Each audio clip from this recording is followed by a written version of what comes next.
Hi guys, hello everyone, this is Punya here and I'm welcoming you all to my YouTube channel. Hope you are doing well. So I hope you must have enjoyed the last videos of this chapter. This is very interesting chapter, right? So today we are going to take up the part 5 of it. Let's explore what's inside part 5. So for previous videos you can click on the I button of it. Thank you. So in the last class, in part 5b, we have discussed about the chromosomal theory of inheritance. We need to know about the chromosomes, how many types of chromosomes are there, what is the structure of it. So in today's class, we will be taking it up as sex determination in organisms. So this concept was given by Henking because he was the first who had experimented on insects and he could make the sex determination concept in organisms. So what is actually this? So what is the chromosomal basis of inheritance which was observed by him? So certain cytological observations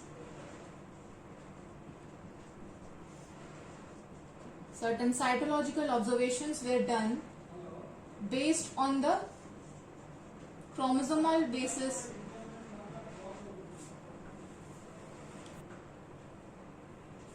So cytological observation in insects led to the concept of chromosomal basis of sex determination.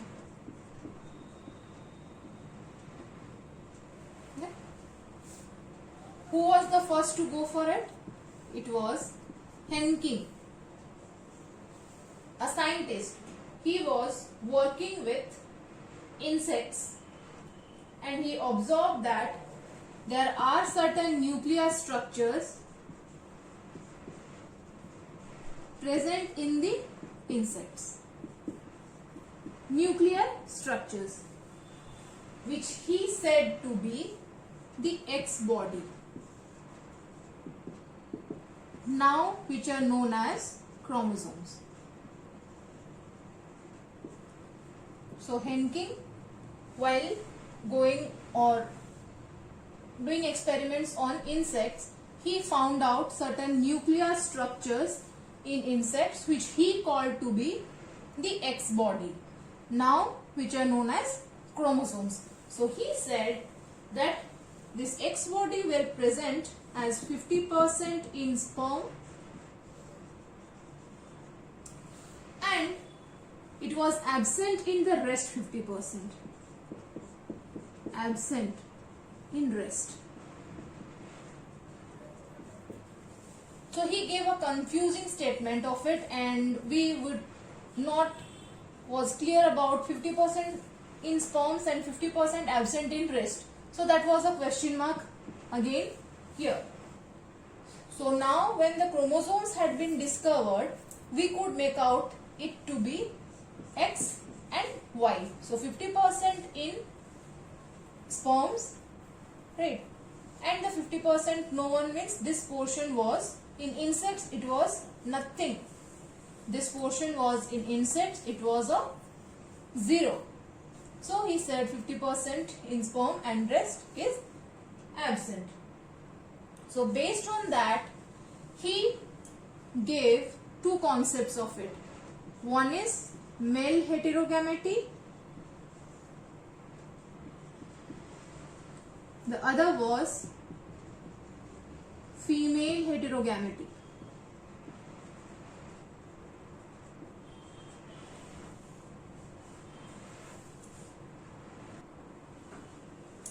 So he observed that there were same number of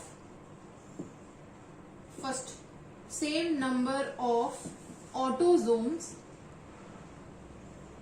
in both males and females.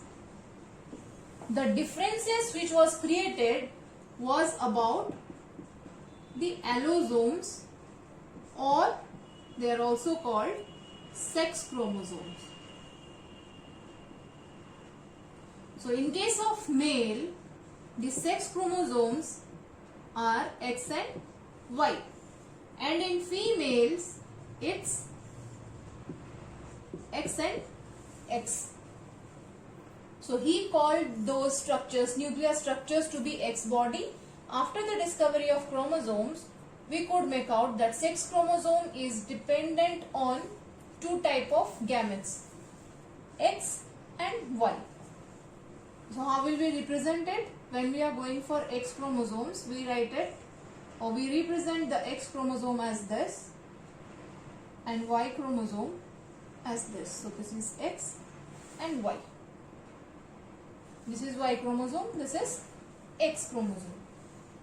So during the time of fertilization, it is depending on the male, that which would be going to the fusion, after fusion which would be transferred to the female body, and then the child would be a male or female.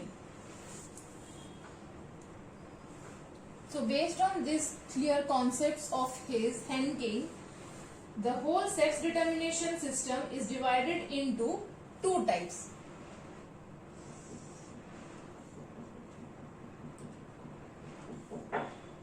One is male heterogamety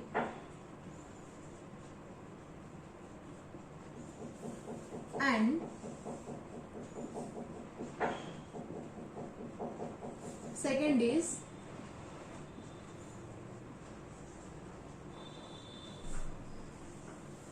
female heterogamety.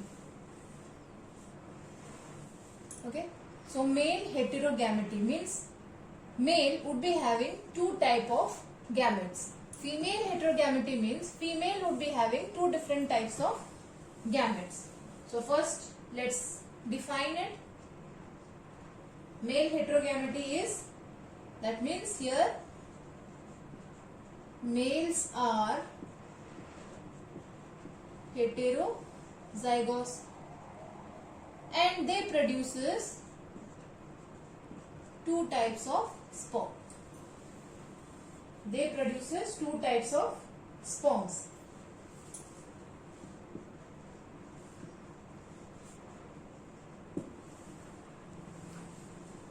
Two types of sperms.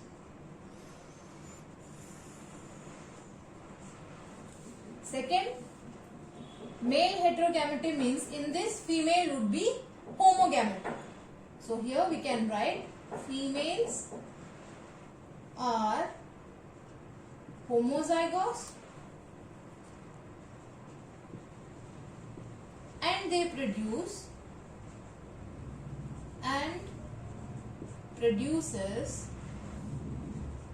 similar or only one type of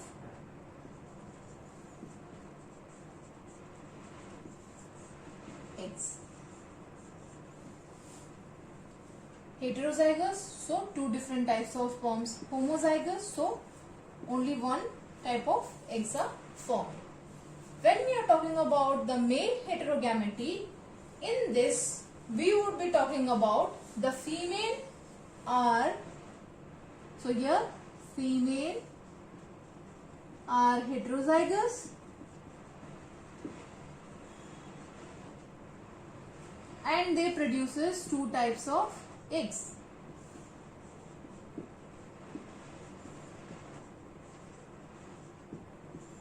And in this case, male are homozygous and they produce only one type of sperm. Okay.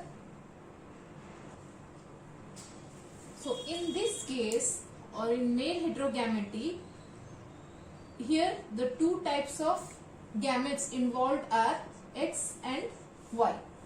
Whereas here, when we are talking about female heterogamety, X is replaced by Z.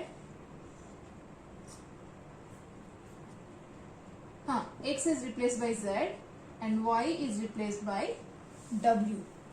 Now we will be talking about what are the two different mechanisms found in heterogamety, male heterogamety, and two different mechanisms for female heterogamety. So the male heterogamety is divided into again two. So we can take it as XXXY type, and the other is XX and XO type.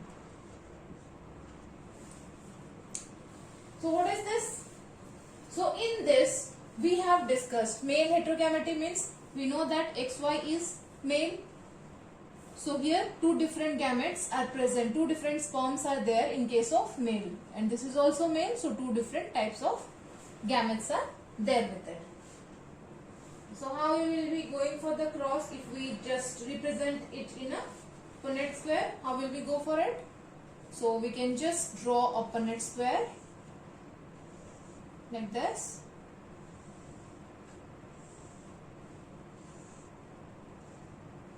So this is for male, this is for female. So here male is X and Y, female is homozygous, so similar type of eggs are there, that is X. So when we get a cross, we are getting as this. That means 50% chances of females and 50% chances are male in the offspring. Examples we can take it for humans as well as Drosophila. These two organisms show XX and XY type of male heterogametic mechanism. Now when we are talking about this, in this again we can see that the male is having two different types of sperms. So arrow mark means male, plus is female. So male is here X and O, and here for female it's XX. So again we can check out the cross and we are getting this type of mechanism. This type of mechanism is seen in examples. These are seen in grasshoppers, cockroaches. Okay, these are seen in grasshopper and cockroaches. That means in this the Y chromosome is absent. So in case of Y chromosome, a O is placed here. Since two different types of sperms are there in case of male, it is also coming under male heterogamety.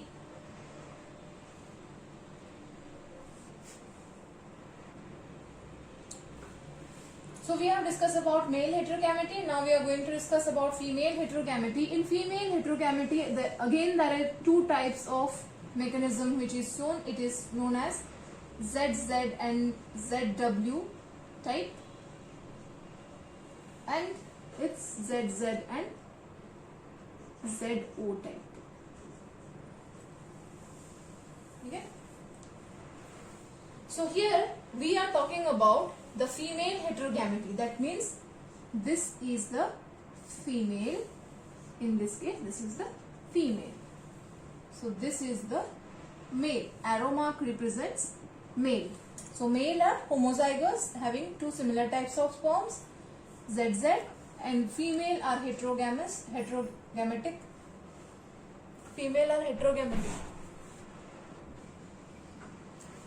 So first, this is ZZ and ZW. We have just discussed that. Here X is replaced by Z and W, and Y is replaced by W. Okay.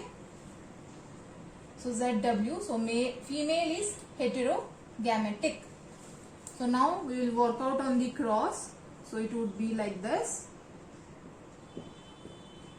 This type of mechanism is seen in birds and fowls. Next, this is again ZO or Z0. That means the Y chromosome is absent in this case. And here again when we work out on a cross, that is a grid we have formed. So this would be the phenotype, genotype which we are talking about, and this type of mechanism is shown in butterflies and moths. So these are the 4 different types of sex determination mechanisms which are shown by 2 group of organisms, like male heterogametic and female heterogametic. So this is all about the male and female heterogamety. Now we will be solving 1 or 2 questions for this based on this type of mechanism that is found in humans.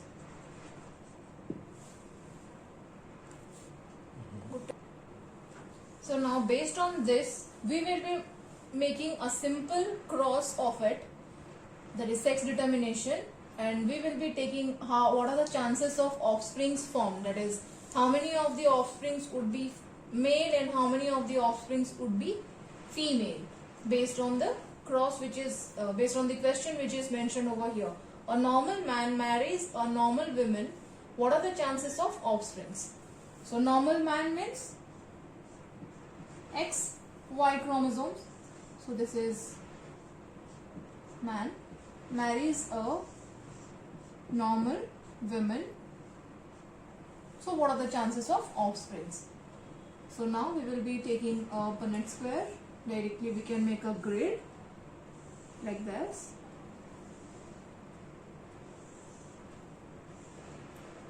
So this is male, this is female.